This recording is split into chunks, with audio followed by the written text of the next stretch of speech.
On Facebook, you are live right now. Yeah, I was just checking that.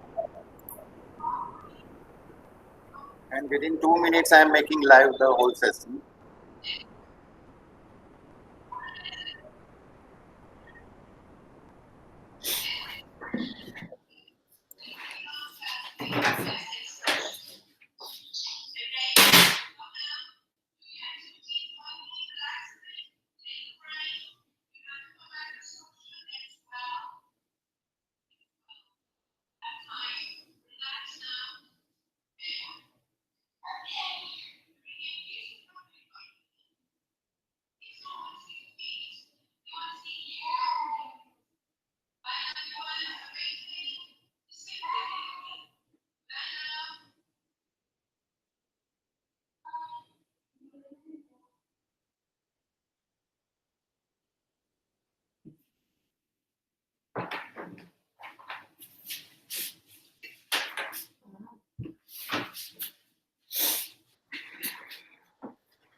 Okay, all ready? Yep. I'm making it live.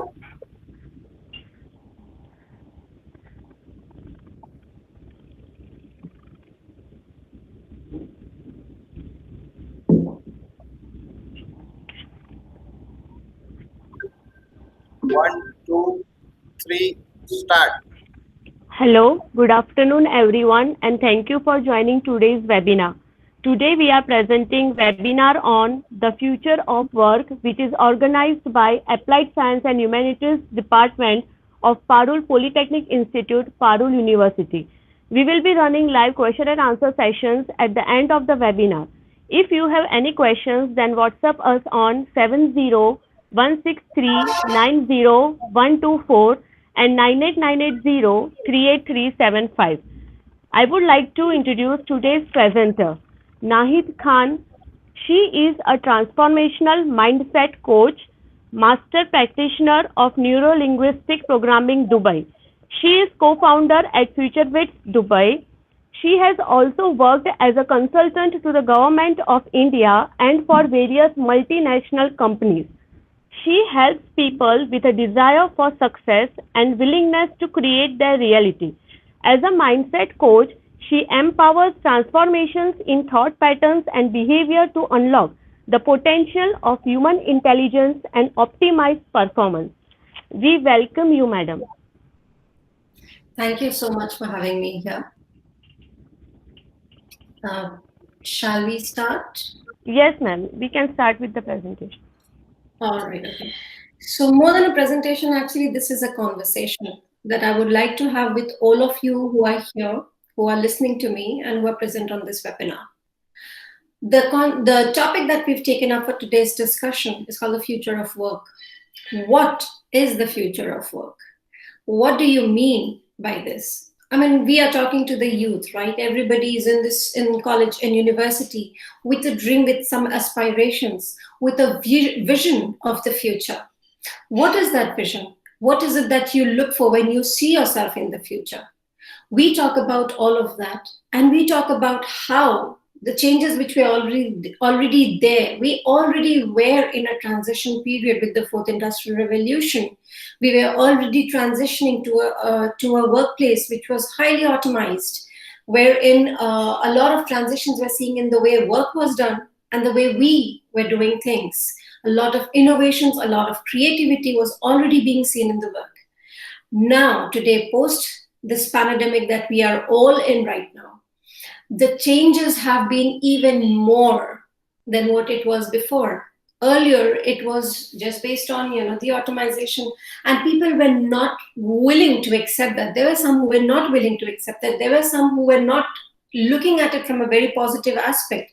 But today, like it or you don't like it, this is our reality. We cannot function. I mean, I'm sitting here in Dubai and I'm talking to all of you there in back home in India, just through a network, just through a connection, just through a platform. It was not so preferred earlier, right? We were not into webinars so much. We wanted people to come and have face-to-face interactions. But today we've become comfortable with this. We were pushed out of our comfort zone. We didn't like it, but we accepted it. This is a shift in the way our mindset works. This is a shift in the way that we used to always think. There has been a great shift in every single individual's behavior. We're not aware about it. Small, absolutely very small, minute details, if you start observing about yourself, the way your days were before January and the way your days are today, you will say that, it's circumstances. But look at your own self. How many of those things which you had to, in the initial days, put a lot of effort to do, are today things which you are doing on autopilot? For example, sitting on this webinar. So there are a lot of transitions, there are a lot of shifts which has happened, and that has even made the future of the work even more unpredictable than what it was before. We don't know what's going to happen. It's coming in the coming 6 months. We don't know how organizations are going to behave. We don't know what kind of a structure we will be seeing. There are predictions, but again, those predictions only matter when the situation stays the way it is today, which we don't know how it is going to be, whether we are going to go on a path of improvement or whether we are going to go on a place where there are maybe some other issues may come up. The unpredictable nature of the future, the unpredictable nature of life has come out significantly in the last couple of months. So when we look at the future of work, what is the first requirement?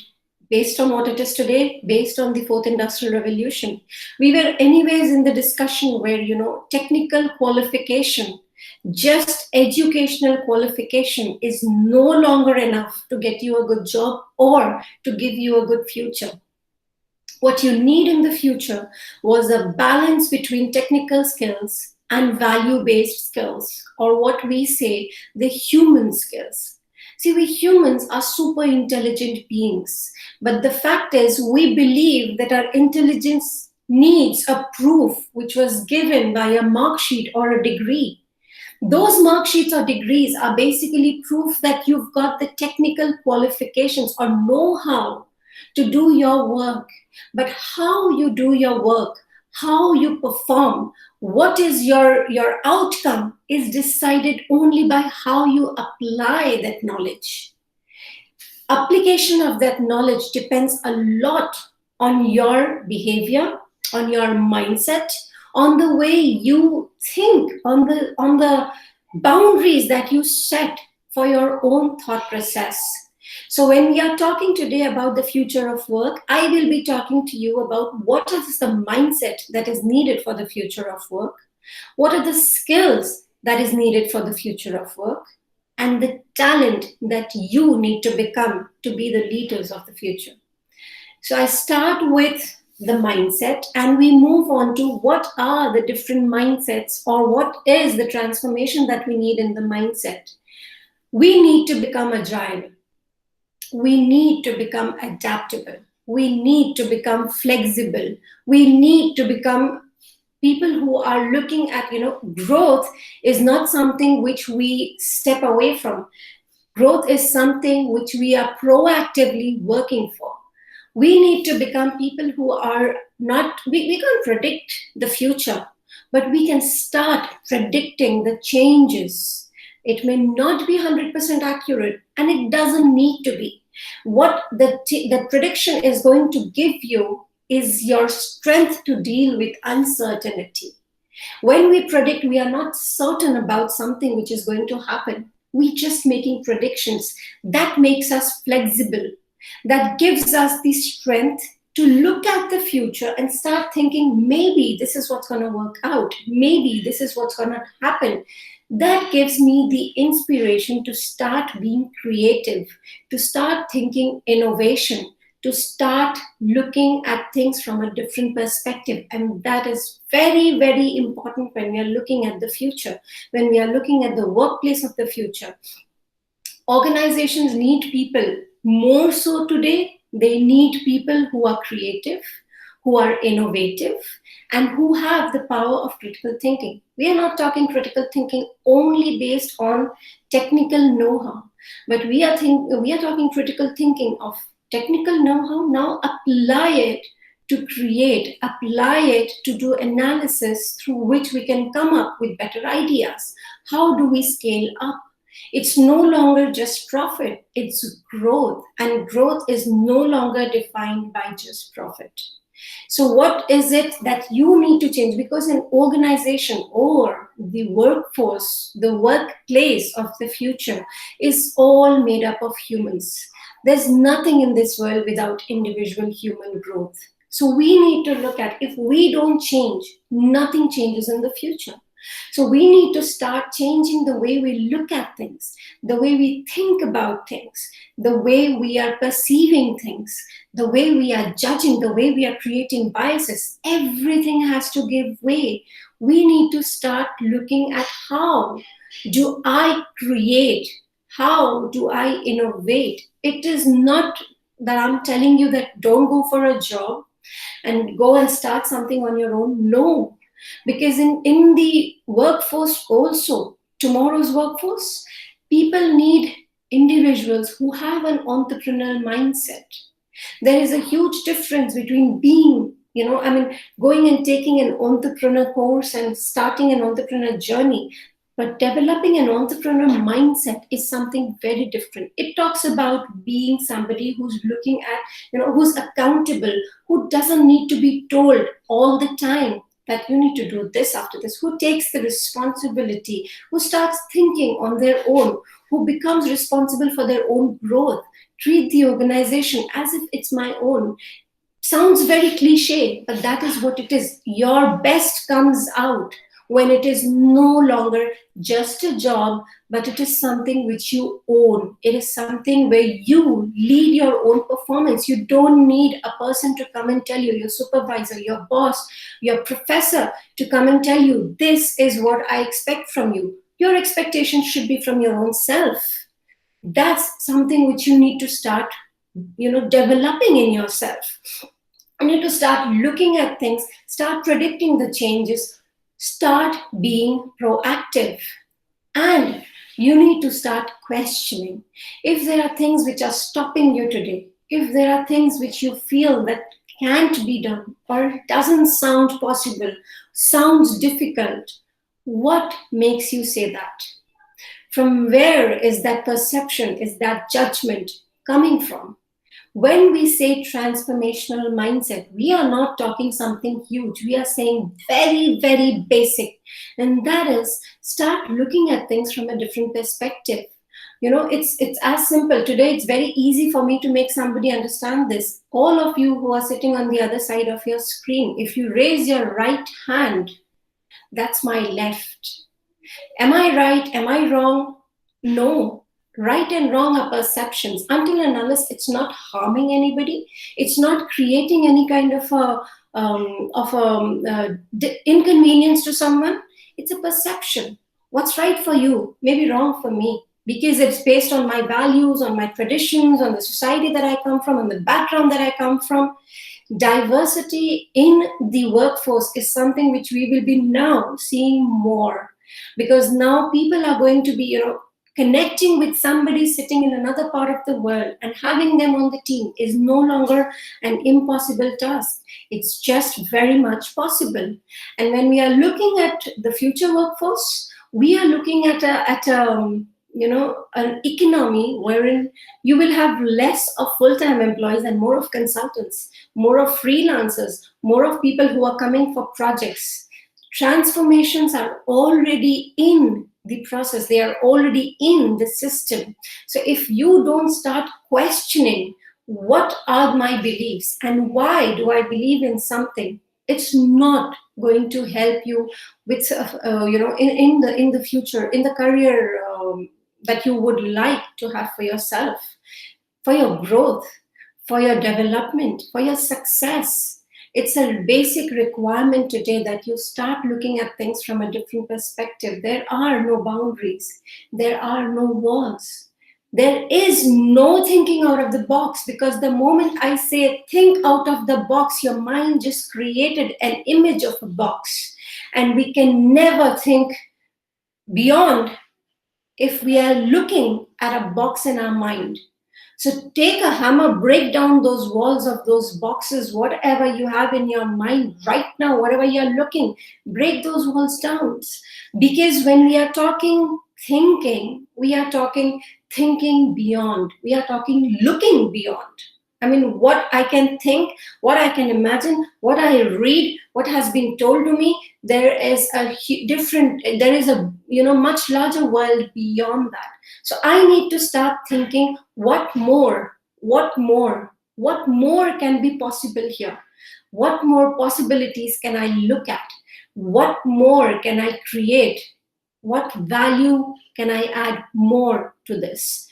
When we are talking transformational mindset, again, I speak a lot about this with the university students. When you're preparing your CV, when you're now in your final year, or even if you are in your second year, you're preparing for a future, you're preparing for a career growth, you are about to enter the world. What is it that you can take accepting for your projects, your CV, and your technical know-how? As I was speaking about application of knowledge, so what is it that you bring with yourself? What value do you bring with yourself? Now, for example, we all have aspirations that I would like to work in this kind of an organization, or this particular organization, or this kind of a future, or this kind of a career I would like for myself. So take up an organization that you aspire to work in, any organization. It can be big or small, it doesn't matter. And study what they have been doing, study where they are today, try and analyze what their pain points could be or are. And see if you can think what more they can do today, which will, add value to that organization, which will help them grow, which will solve, if there is an issue that they are facing, they'll be able to solve that. They'll be able to grow. They may, you may have something that, this organization has these particular strengths. Why don't they pivot? Don't think whether you're right. Don't think whether you're wrong. Don't think if people will accept it or not. Don't think if people are going to, laugh at you or mock you, or say that this is not something which is very big. Judgments, biases, opinions, keep them out of the door, and just put yourself into it and try and see if, say for example, today I have been working in that organization, what value could I bring to that organization? Let me just take up a project on your own. That's what I meant by entrepreneurial mindset. You don't need to be told. Take that responsibility, accountability on your own.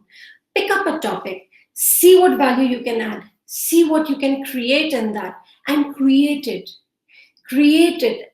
I had a student who'd done this. I don't remember the name of the organization that she'd done it for, and she wrote to them saying that, this is something which I think if you did, it would really add value in your organization.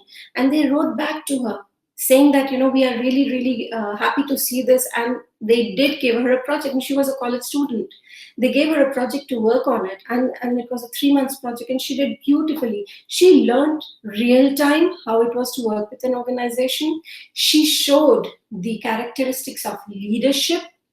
She showed an entrepreneurial, approach towards her work and accountability. I mean, she just lifted herself up in the job arena and the job market. Tomorrow when she goes out, I'm 110% sure she's going to get real good offers because of the work that she's done. Because you do get recommendations, you do get a lot of appreciation.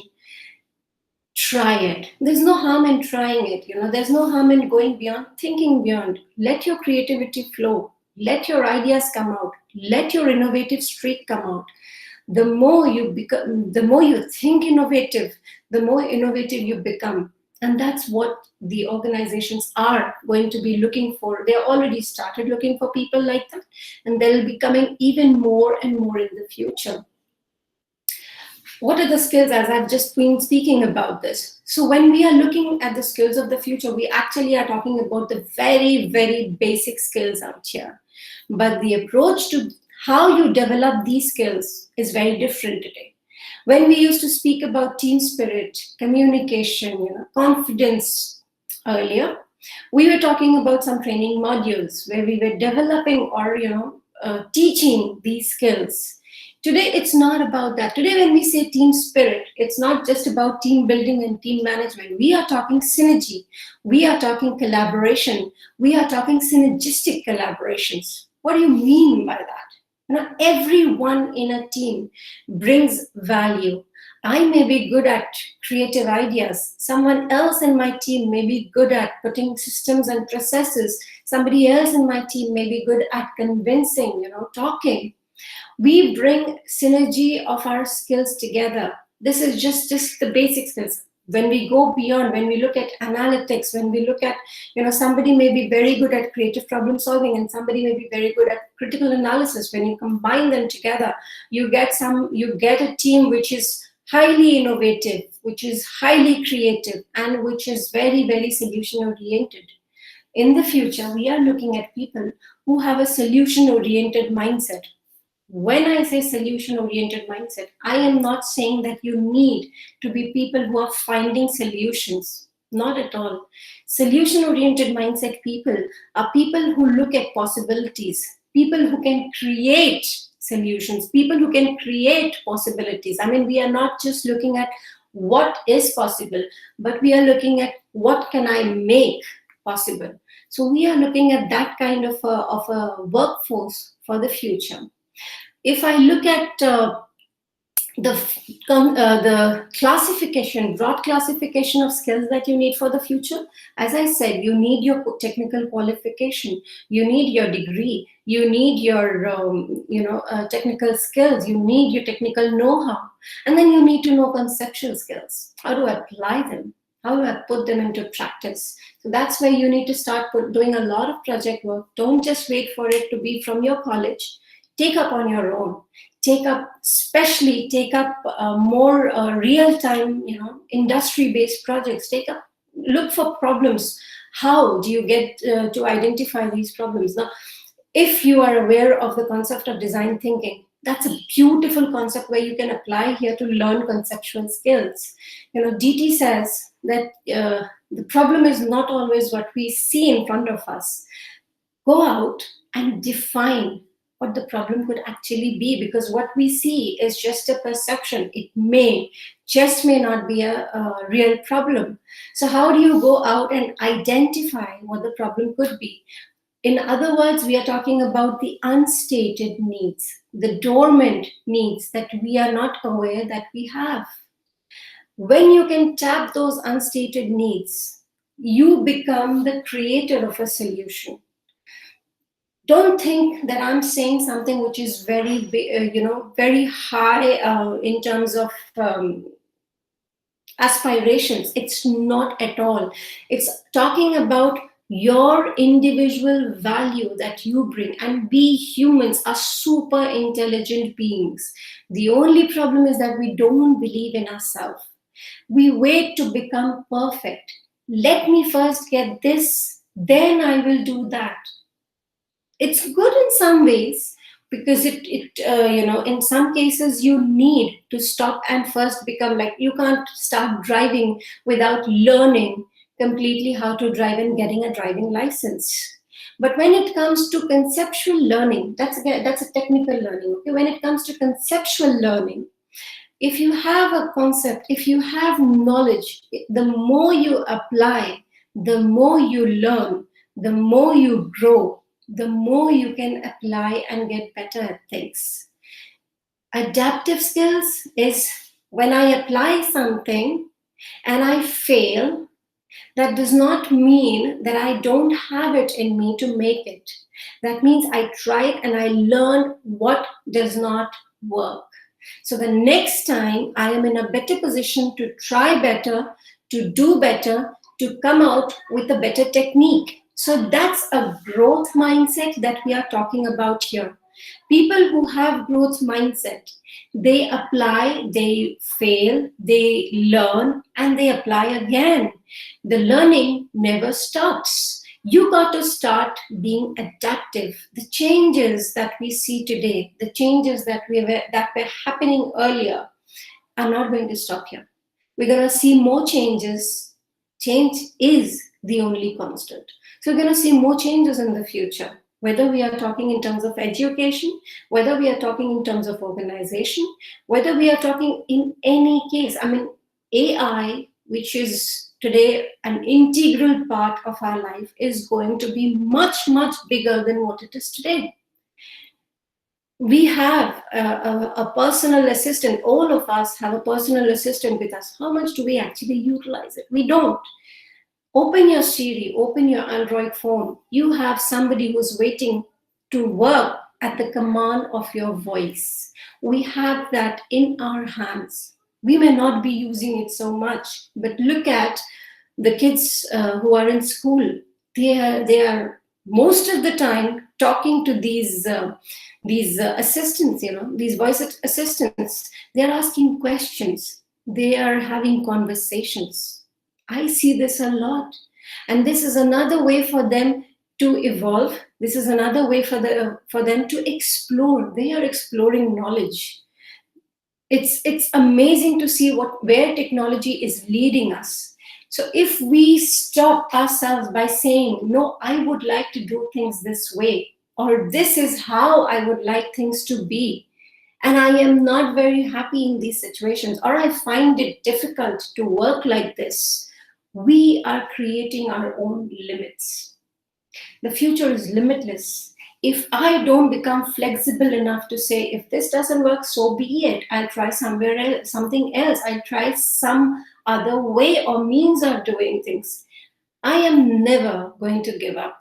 If it is not this way, it'll be some other way. I just need to keep on finding, exploring. Adaptation, flexibility are one of the top requirements in organizations, especially today, and it is going to get even more in the coming times.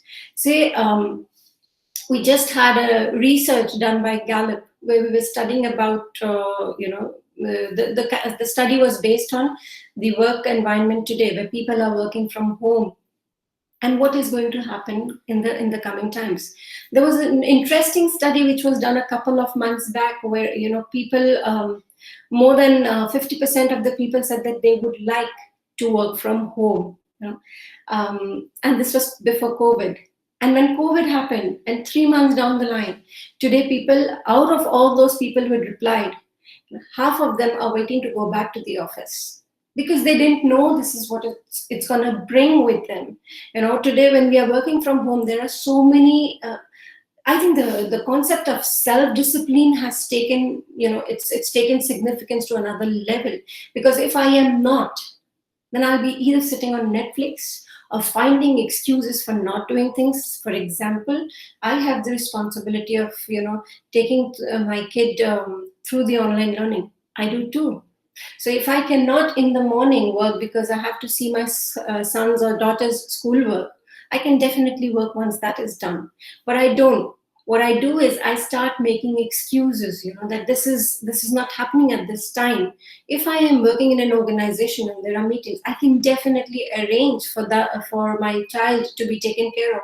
But people look at how difficult it is, then how I can make it easy.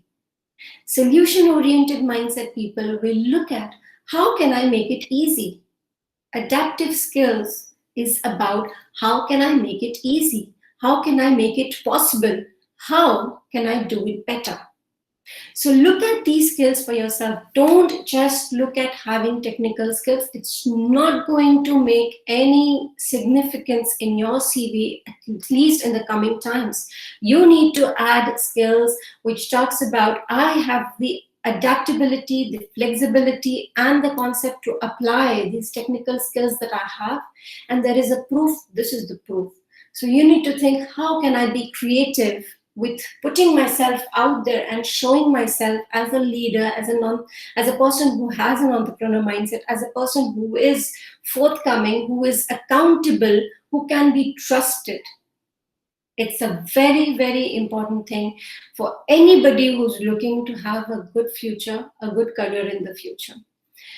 If There has been various studies from various organizations, PwC for one, McKinsey for another, World Economic Forum for one, where they have actually identified all the skills and put it down for us to actually have it in a nutshell. And this what I'm sharing with you right now is from 2018. Today we look at a different trajectory altogether.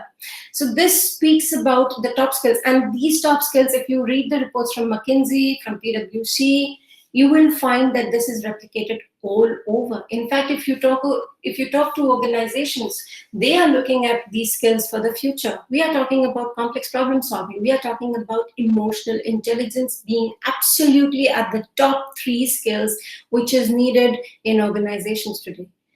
Can you learn emotional intelligence by sitting for a course through it? You can develop those skills.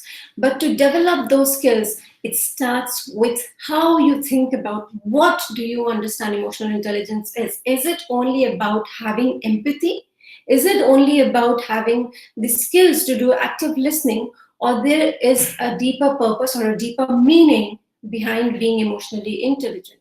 For example, in today's scenario, where everybody is working remotely, people are facing various kinds of mental health issues. Anxiety being one, loneliness being another, insecurity and uncertainty being at the top. What are these issues? Where will they lead people to? It will lead them into physical health issues, mental health issues. Some are already having relationship issues. Some are already having demotivation. They've come down on their performance. It affects the performance. So when we are looking at emotional intelligence, what is the first requirement that we need to have? Before I look at others, I need to start with myself. I need to be empathetic towards my own self. No sympathy, please. Look at being empathetic towards yourself. Look at listening to what is it that you want, because if I don't have it within me to understand my own self, I will never be able to understand the other person. So when we talk emotional intelligence, the very first requirement is to be self-aware.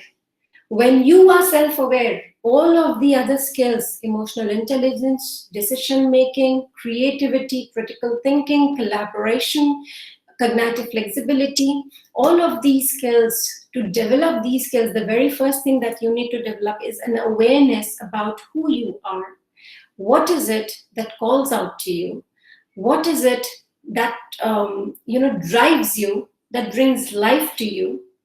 Become aware of your own preferences, of your behavior, of your personality, of your individual self. Because when we are looking at developing emotional intelligence, we are not looking at that being a requirement just for the leaders, in terms of position. But today, when we are looking at leaders, every single employee in an organization needs to have leadership skills. And when we are talking these leadership skills, they are EI-based leadership skills or value-based leadership skills, wherein values like empathy, values like active listening, values like compassion, values like kindness are on the top. Humans are social beings and we need social connections. When we are working in an organization, we are so focused on what needs to be done that we forget on when we are doing certain things, how am I reacting or acting in those? What are the transitions which are happening in me and around me? When I'm talking around me, I'm not talking about how people are reacting to me, but I'm talking about how people are perceiving about me, but I'm talking about how are people reacting to the person that I'm becoming. What am I doing with my work? If I don't enjoy what I'm doing, it will come out in my behavior. So when we are looking at the future workforce, which is going to be integrating with artificial intelligence, tomorrow we are in the coming years, we are going to see an integration of human intelligence and technology. We need to be able to use the technology. We are the ones who created it. we shouldn't be afraid or insecure with it. We should be confident that we can create better, lead better, use them or utilize them to be to be more innovative, to be more creative, to have a better infrastructure that we can build for ourselves. The confidence should be within me. It is not in what I can use, what is there for me to use. It is in what is it that I can do with the things which are available in front of me.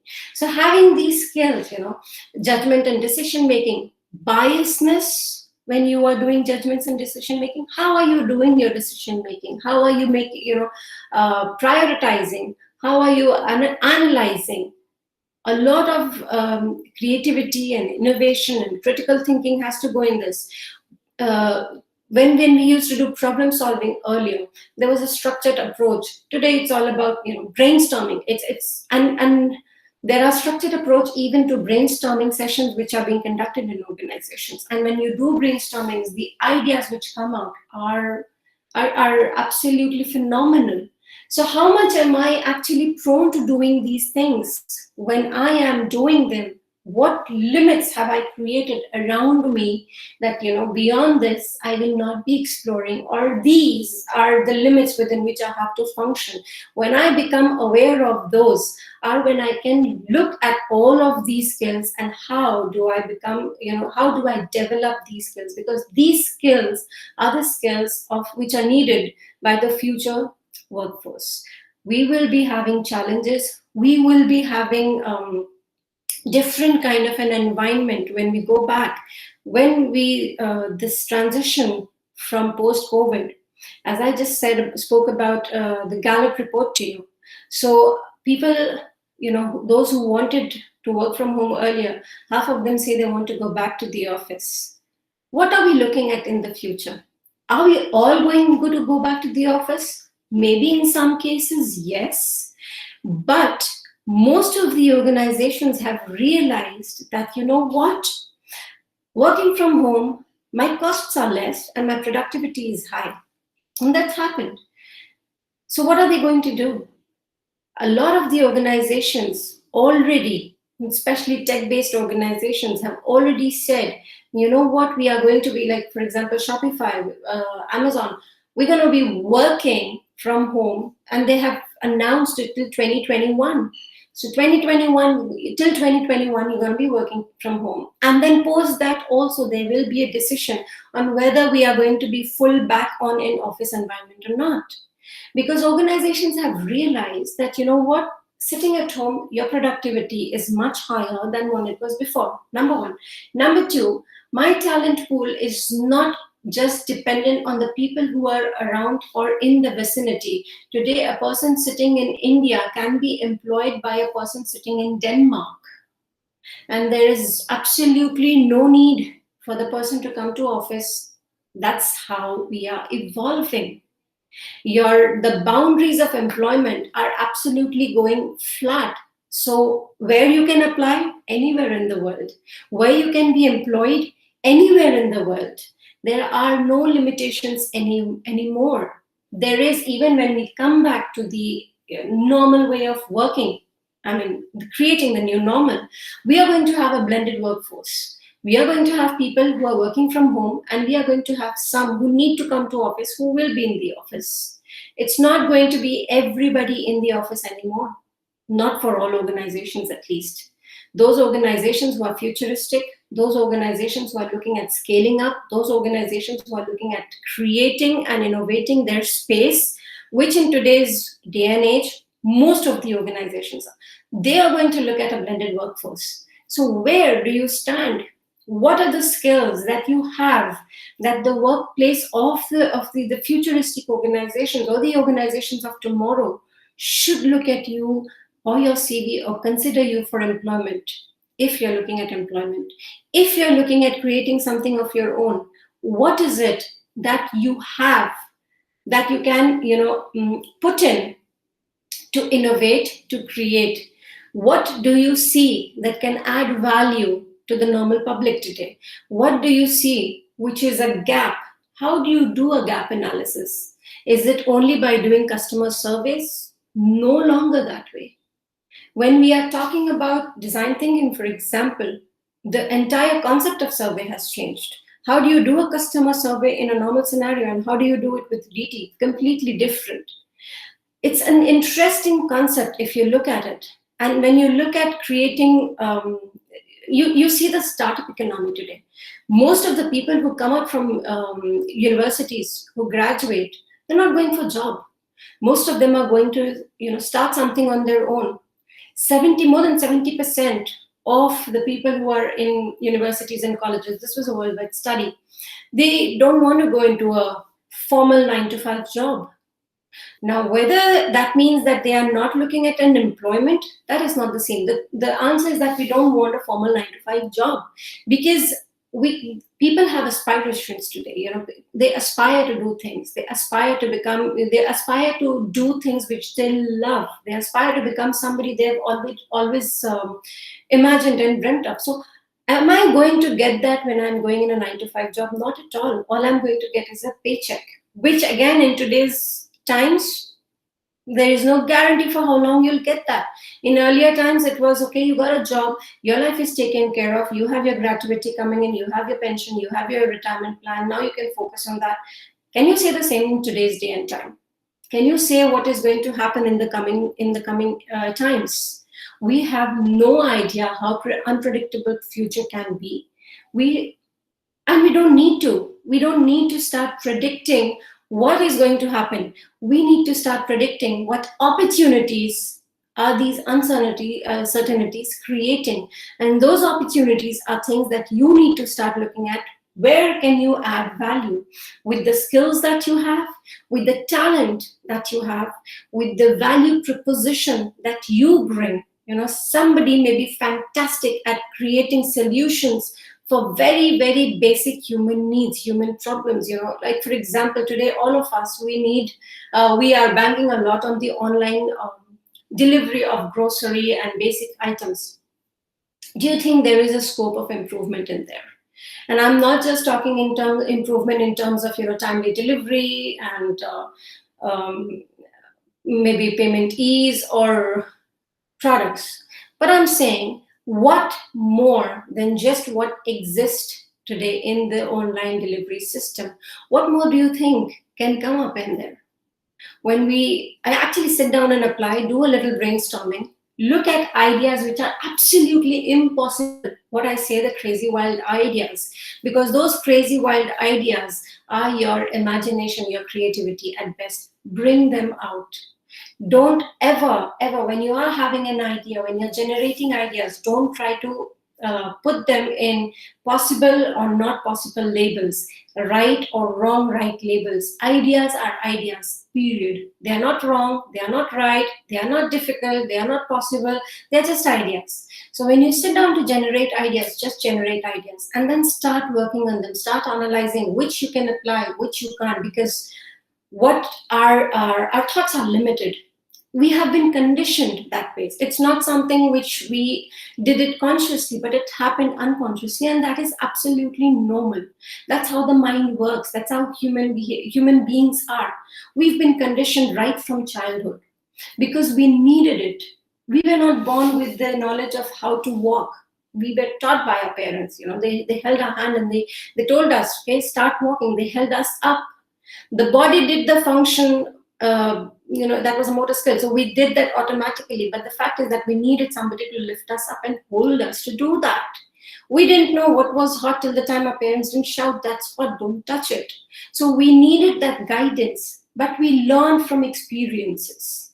So when we are looking at doing things, when we are looking at innovation, when we are looking at creativity, remember one thing, that your thoughts are all limited, because we all have got a conditioned mind.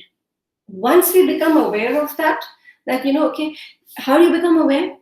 Whatever you have ever believed in, whatever traditions you follow, whatever system you follow, I just want you to go back and ask, what makes me follow this? What is the logic behind this? What is the outcome of the system that I follow?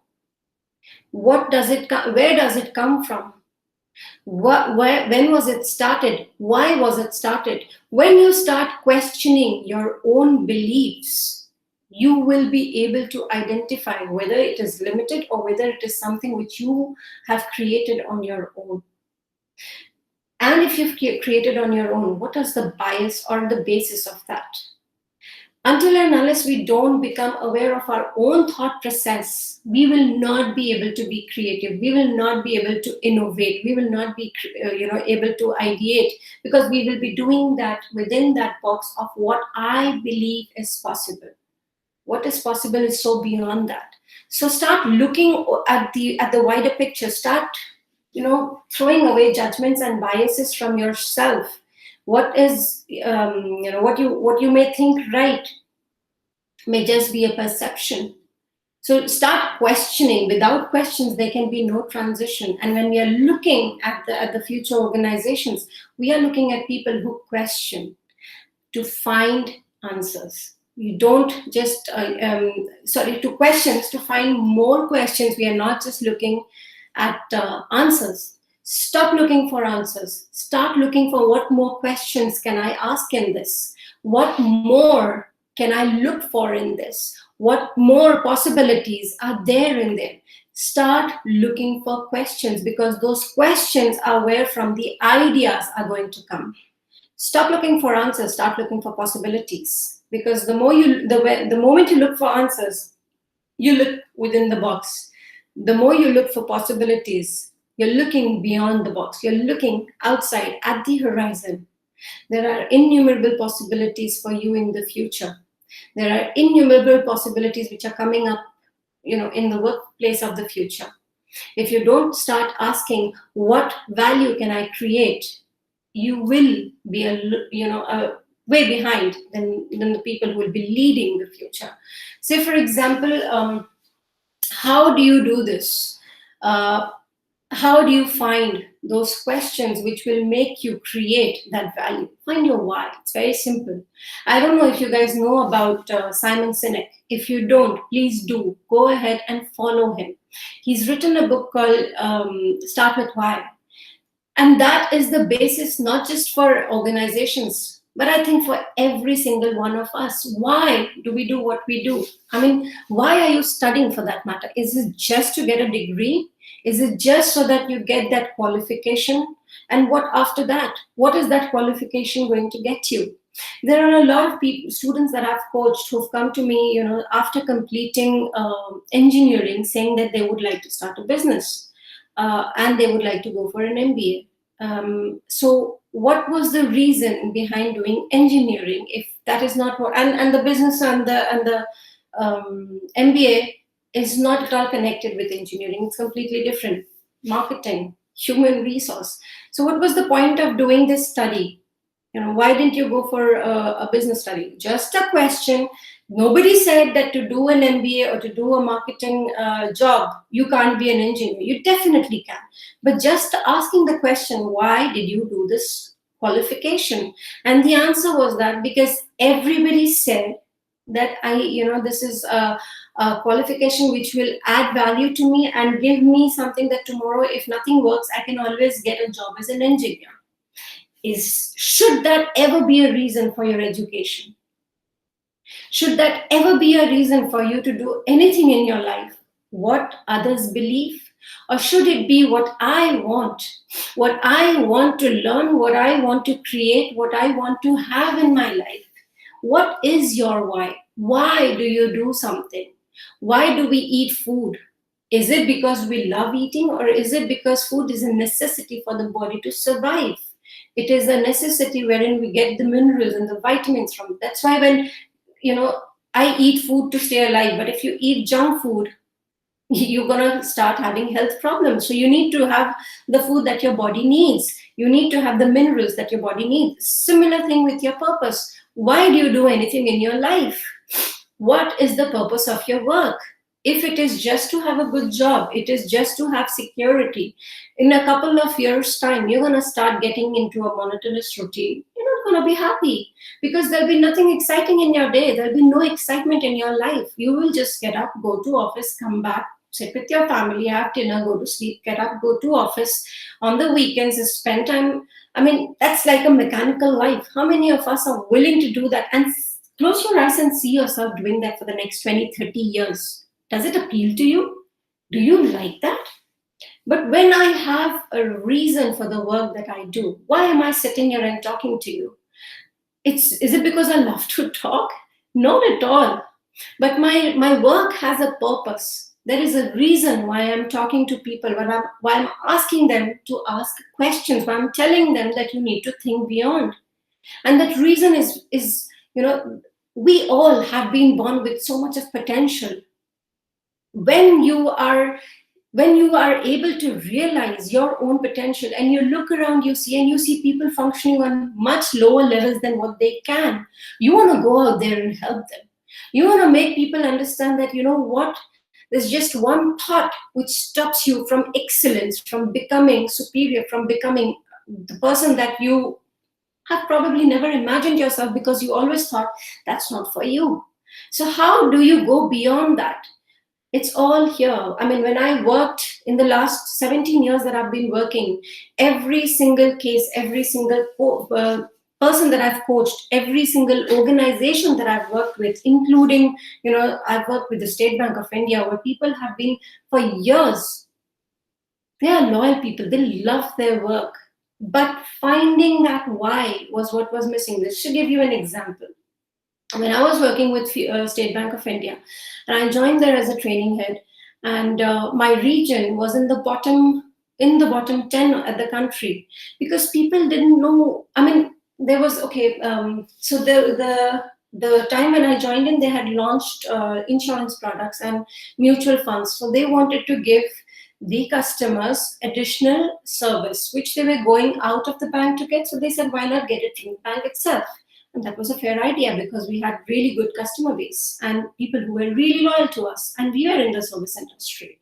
So my region was in the bottom, because the concept was that, why do I need to sell something else? I'm here to do my job, which I'm doing. I'm here to work on the accounts, which I'm working. Why do I need to put an effort to sell another product, or even make an effort to call the customer and tell them about this product? The fact is, it is not about the product. It is about, why do you do the job you do? And that's exactly the question that I asked them. What makes you do the work that you do? Most of them said, because it's my job which I have to do. So okay, and then starts the next levels of question. The bottom line being, when you find out that I am here because I like to serve people. I mean, there are so many other options of job. Why did you choose this particular job? Because I like to serve people. So what do you want to serve people with? To take care of their money. I want to help them have a security for their money. So in that case, when you are going to provide them these services or these additional products, what are you providing them with? You are the one who are providing them with an additional service, which also gives them a solution for how to make their money grow. So are you adding to your own service of helping people take care of their money? If you can identify your why, taking any number of additional jobs is effortless, because you know, why do you exist in your business, in your job, as a student? Why are you studying? What is the purpose? What will this education serve you? If it's a degree, it's just going to be lying in your file for years. But if it is something which you are passionate about, you will be finding ways to apply it in your life. Another exercise: close your eyes and think of your most favorite subject back in school. In 6th grade, 7th grade, what was your favorite subject? Now, when you think of that subject, can you remember the concepts? Can you remember the favorite topics that you had studied? Can you remember maybe an event or a presentation that you've done in your school, in your class? Can you remember a discussion that you had? Can you remember the answers that you used to write? Can you remember the projects that you had created? You still can, right? And if you actually sit down and analyze, you will find a reason why do you still remember and still like that. Maybe probably it made you explore. Maybe it made you look at things which were not common knowledge. Maybe it made you find new exciting information. Whatever it is, if you can identify that particular reason why you can remember that, you know, try and identify the feeling which is associated with it. Was it because I know, of course, when you're remembering this, there'll be a good feeling inside you. Now, what was that good feeling associated with? Information, knowledge, exploration, adventure? What was it? Identify that. Once you have that, you will be able to know, okay, this is what I love about, knowledge or application of knowledge, is that I want challenges. Now, when you want challenges, we can move ahead from there. And what challenges can I create for myself? Have I created for myself? Would like to create for myself? And we go on. So finding your why is one of the major requirement for you to build your career based on and identify what value you can add in the future in an organization.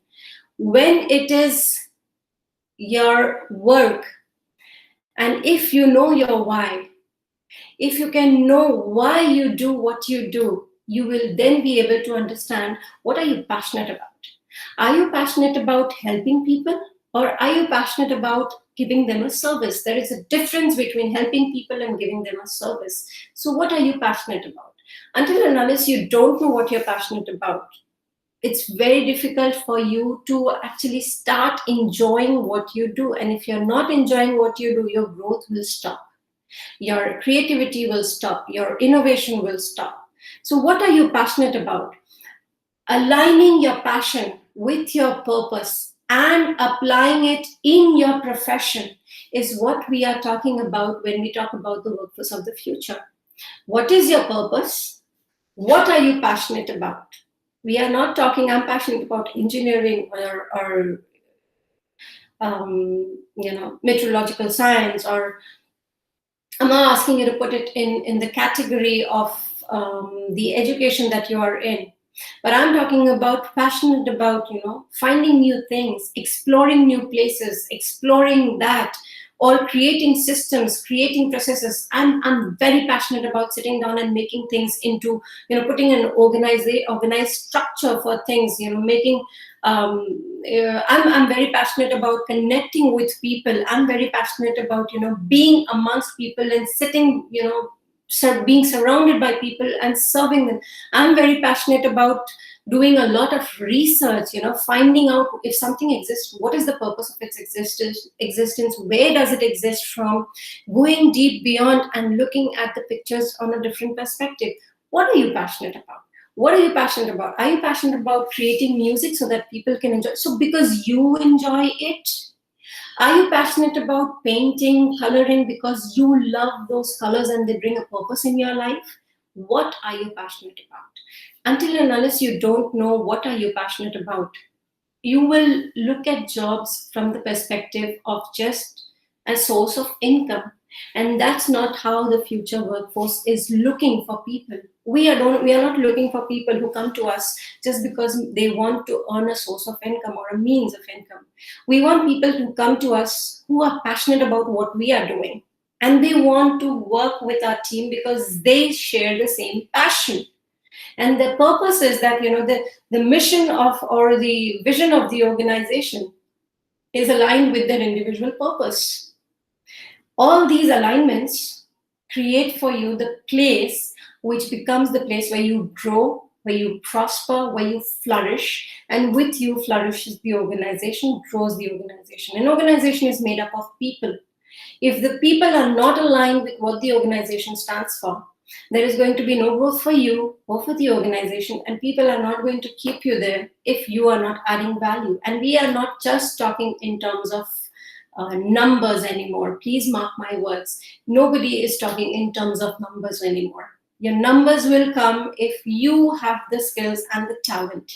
If you just have the qualifications and if you can just crunch numbers, that's not going to serve in long time. So say, look for opportunities. Today, in the current scenario, there are an n number of job opportunities which have come up. We are seeing a lot of traditional jobs being out. We are seeing a lot of new jobs coming up. Say, for example, day optimizer. Now, this is one field which is being needed by a lot of people. How do you identify these opportunities now? Believe it or not, people need help today optimizing their day. Reason, we were never used to this kind of lifestyle, right? This has never been our normal. So for people who are very used to having a completely structured day, going to office at 9, coming back at 6 or 7 in the evening, and then working in the office on a particular, schedule, when they have to work from home, they are at a loss. They don't know how to do it, because there are, of course, other responsibilities. We have children, we have other people in the house that we need to take care of. So what do I do?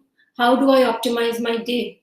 I'm unable to do it, and that leads to frustration, that leads to anger, that leads to me being irritated, that leads to demotivation, that impacts my performance and my productivity. So organizing my day, organizations are now having people who are coming in as day optimizers. People are getting day optimizers for themselves, that, okay, you know what, let me help you schedule your day so that your day is completely, in a structure. And I have had a discussion with somebody who does this, and they said that, okay, so for example, what we used to do earlier, time management and prioritization, there is another way of doing it. And a day optimizer helps you to do that. So it's like when you look at prioritization, so even inside that prioritization, there is something which is important, there is something which is, the second level of importance, and they tell you what is it that you need to complete before the 12 o'clock, before the first half of the day. Then they tell you what you need to schedule in the second half of the day, what is it that you can, do along with your child. It's amazing. It just sounds so simple. Home office setup experts. A lot of organizations are looking for this, because everybody has to have an office in the house now. Everybody has one. I have one. I've had one for the last 4 years now. But the fact is that people are setting up home offices. Okay, so their organizations are shipping them their computers, their the desk and everything. Ergonomics is again one thing, which is how do you sit on a desk? How do you sit on a computer? Because most of the people, like we just had a couple of weeks back, we had this webinar where there was a physiotherapist, and she was saying that the number of patients who are coming in with carpal tunnel and backache problems has increased, by numbers, by huge number. The reason, everybody is sitting on the laptop for 7 hours, 8 hours without probably taking a break. In fact, today, working from home, people are actually working more than 12 hours, which was not the case when we were working in an office. So all of these long hours of sitting, and we don't have the proper desk and chairs. There are some people who are sitting on the sofa and working. Some are sitting in their bed and working. So what has happened is that people have developed back problems. They've developed carpal tunnel issues. All of this needs to be taken care of, because this is not something, if organizations are looking at a blended work culture, if we are looking at this situation, we don't know for how long it's going to continue. We need to have the proper setup in our home of how we are sitting and working, how we should sit on a chair and work, what should be the level that the computer or the laptop should be kept on. All of this, there's another opportunity in that. Webinar architects, everybody, even today, like when we are doing this webinar, if there are people who are actually helping create various experiences with webinar, and I'm not just talking about moderation, I'm talking about creating a different experience with webinars, because otherwise, every day doing the same thing, people are going to get bored. Humans get bored very quickly. So they are having webinar experts, new tech gurus. Not everybody knows. People know Zoom and Microsoft Teams. Do you know that there are so many other platforms on which we can have meetings, which we can have webinars, on which we can have courses? There are a huge number of different platforms, but we don't know. So if I have somebody who comes to me and says that, you know what, ma'am, I can help you with this. I can show you the different places where you can actually host your webinars, and these are the things which you can get from there. We don't even know the name of some of the other platforms which exist. So, this is again another, these are temporary opportunities in the times today, but we don't know where the future of these opportunities which are there today will lead or will go to. So it's exciting if you keep yourself open to, opportunities, to possibilities. You don't know what you will create for yourself, and you don't know what will be taken in by the organizations tomorrow. Basically, what this all talks about is creativity, is creative problem solving, is innovation, and those are the skills which are needed by organizations of the future.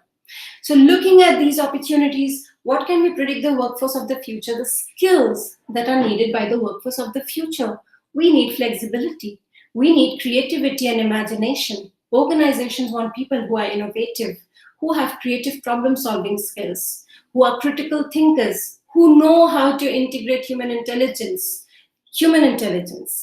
Here we are talking of collaboration, a very, very important skill today. As I said, people sitting in India can be employed by people sitting in Denmark. People sitting in India can collaborate with people sitting in any part of the country, any part of the world, and they can come up with new, different products and innovations.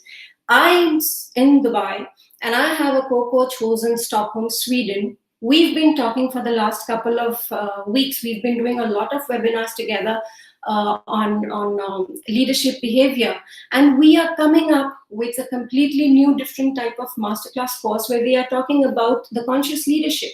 And this collaboration is happening with both of us having never met. We are in two different countries, times apart, and then we are talking about offering a joint service.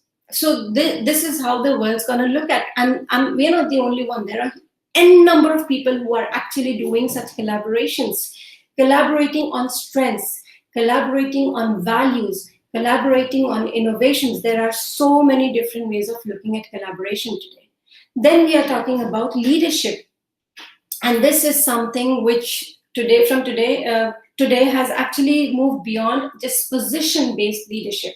We are talking every single individual having leadership qualities, and we all have it. So when we speak of the conscious leader, this is what we are talking about, that all of us are born leaders. We all are. The only problem is that we have been conditioned into believing that we need to follow. And that follower mindset becomes so huge and so ever present that we stop looking at the leader which exists in us. When I spoke to you about the entrepreneurial mindset, that's what I was talking about. I was talking about take the reins in your hand. Be your own leader. Start creating, start thinking, start innovating. That's by finding that leader which is within you, believing in that leader which is within you. All of us have our own leadership style. All of us have our own leadership qualities. No two leaders will be the same. No two individuals are the same. We are all born same but different. We all have one unique quality which makes us apart from the other. So when we are talking leadership tomorrow, we are talking leadership in terms of, maybe for some it will be in innovation, maybe for some it will be on collaboration, maybe for some it will just be on interpersonal skills. There is no pure definition when we say the future leaders, but future leaders are people who are futuristic, who are not just followers, and who are the ones who believe that you need to create more leaders. It's not just about me being a leader, it's about everybody that I work with should come out as a leader. So whether we are talking in terms of leadership as a position, or whether we are talking as leadership as a quality, this is one of the major requirement for every individual who's interested in being a part of the future of workforce. Another thing about leadership, the future leaders are not more transactional, but more transformational. When I say transformational, there is a balance between the head and the heart. So leaders who are compassionate, leaders who are kind, leaders who are, who lead with empathy, leaders who listen with empathy, more human approach to an organization, to leadership is what we are looking for the workforce of the future. So what kind of opportunities are there in the workforce of the future, for the workforce of the future? look at the transitions that is happening in the industries. Study the industries, because whatever we give you today is just going to be a prediction. And there are a lot of predictions which have been done by a lot of organizations. But for example, if I talk about the transformations in healthcare, I mean, there's huge. What kind of jobs which are going to come out in the healthcare industry? Today, when we say healthcare, we look at what? We look at doctors, right? When we are looking at the future of healthcare industry, we are looking at medical mentors. We are looking at physical well-being consultants. We are looking at different new job titles which are going to come up. And that doesn't mean that they don't need an MBBS. They do. But post MBBS, doctor is not the only job which is available for you. The jobs are going to be, it's what you want to create, what you can create. We are seeing those kind of innovation in almost every industry. It's about what you can create for yourself. Doesn't matter. Don't think whether a department exists for the work that I do or not. If it doesn't exist, the organizations are going, those who are who value your contribution will take you in. We've seen such things happening in Facebook. We've seen such things happening in Instagram. Complete departments have been created for people who've come up with ideas, and they could prove their mettle with the ideas. So it's about how much you can apply, and you can create a difference, and you can show results. If that is what you can do, then doesn't matter if that job exists today or not, if that department exists today or not. Don't think about those things. Do not think limiting thoughts when you are talking or thinking about where the future of workforce is going. Possibilities are absolutely as much as you can imagine in the future, and beyond our imagination, actually, I should say. So stop putting yourself in that limited box of, what can be done in the future, what will be there in the future, because what is going to come in the future is going to be way beyond what you or me can imagine. So how I've been helping the youth by coaching them on developing the holistic individual plans for students. And most importantly, what I work on is the mindset, because until and unless you start changing the way you look at things, nothing in your life is going to change. Whether you come to me, you go to someone else, what I would request every one of you to do is start questioning your thoughts. Start questioning what you believe in and why you believe in the way you believe in things. Start looking at what more is possible in this moment, in this scenario, in this situation, with the knowledge that I have, with the skills that I have. What more can I create? Find what your why is. What is the purpose with which you're driven? Because that is where your motivation is. You don't need anyone in this world to come and motivate you. A person who's self-motivated is a person who knows what he is doing and why is he or she doing the work or the thing that they are doing. So find what you want to do in the future. Find your purpose, and then design your career path to create what jobs you want to do in your future, what work you'd like to do in your future, whether you'd like to work as a full-time employee, whether if you're a challenge-based person, you would definitely take up projects. I work with an organization, I deliver, and I move on to the other where I have the challenge that I can add value to. So if whatever it is that you want, be very clear with that before you start looking at going out and start applying for a job. Because believe me, when I say this, that the resilience power of people that was there before and that is today is very, very less. So when I say this, what I mean is that if you're not enjoying your job, you are keeping yourself open to things like anxiety, to things like mental issues, to things like physical health issues, to things like relationship issues. All of that comes from when you're not happy from within. And what majorly affects our happiness from within is the work that you do. Because what you do is something which you do for 14, 16 hours in a day. Rest everything takes a very less time in your life, but your work takes the maximum. So if it is not something which you're enjoying, the effects will fall in every area of your life, whether it's your relationship, whether it's personal or whether it's professional. You're going to see the impacts everywhere. So be very sure of that. This is a program which I offer, which is called the Career 10X. It's for university and college students, and this is to basically help people become more aware about the workforce of the future and create their own career path for the workforce of the future.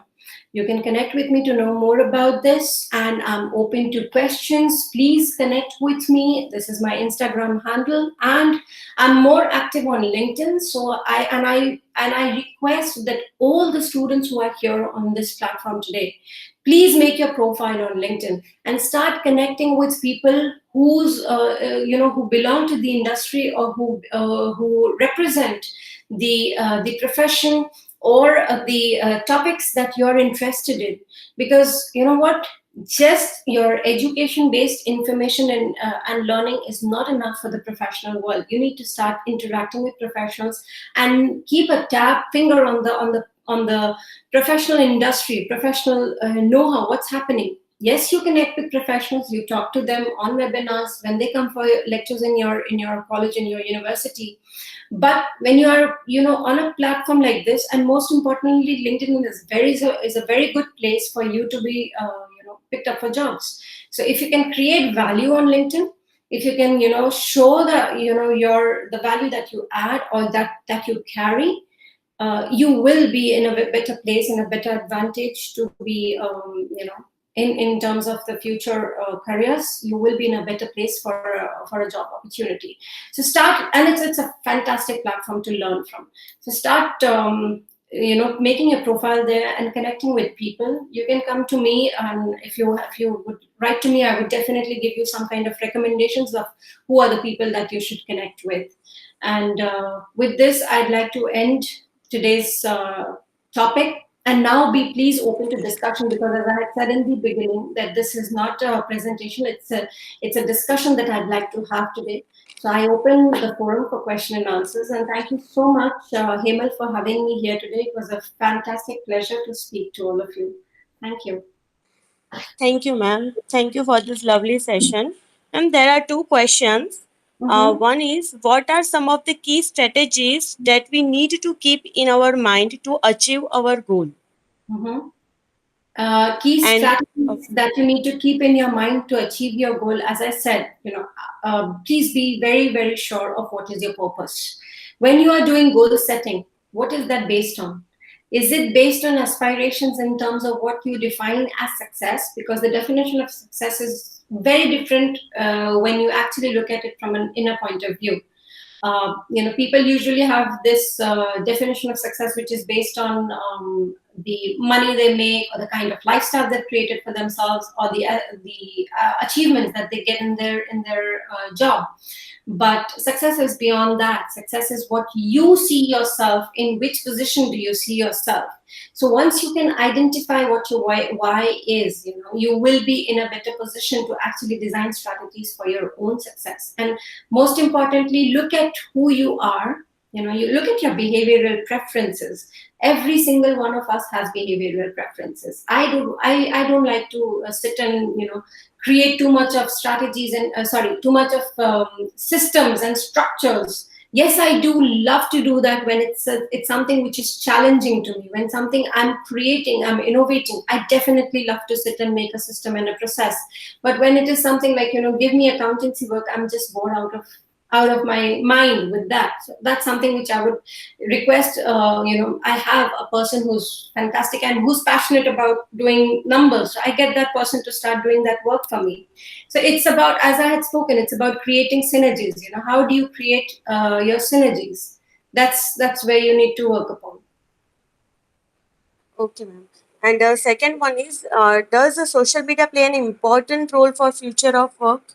Oh, yes, it does. It does. Today, in fact, as I said, when I was speaking to you, that, you can be sitting in any part of the world and be employed in any part of the world. How do you do that if you're not out there showing people what the value that you bring, what value you can create? Nobody knows you.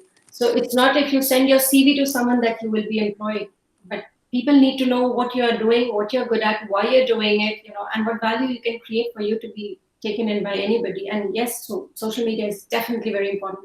And I'm not talking about TikTok and all this, but if you're looking at a professional growth, then look at professional, platforms. Okay, and another question, madam. How will we balance professional and personal life to achieve happiness?